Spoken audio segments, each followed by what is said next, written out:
तर गिधड धमकी देऊ नका, तुम्ही संप पुकारला तर आम्ही रस्त्यावर उतरू.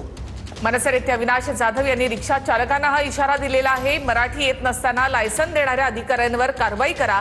अविनाश जाधव यांची परिवहन मंत्री प्रताप सरनाईकांकडे ही मागणी आहे. तुम्ही महाराष्ट्रामध्ये राहता तर मराठी आलंच पाहिजे. मराठी येत नसेल तर परवाना रद्द करा, अशी मागणी अविनाश जाधवांनी केली आहे.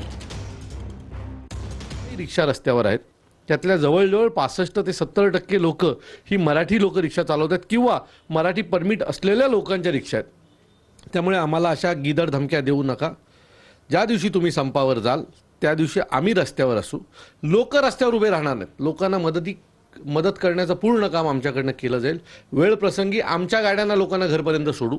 पण तुम्ही जर आम्हाला संपाच्या धमका देणार असतील तर त्या संपानंतर देखील तुमच्या रिक्षा रस्त्याला उतरून देणार नाही, खात्रीने आम्ही तुम्हाला सांगतो. ज्या रिक्षा चालकांना मराठी येत नाही त्या रिक्षा चालकांची ताबडतोब त्यांचे लायसन्स परमिट रद्द करावेत.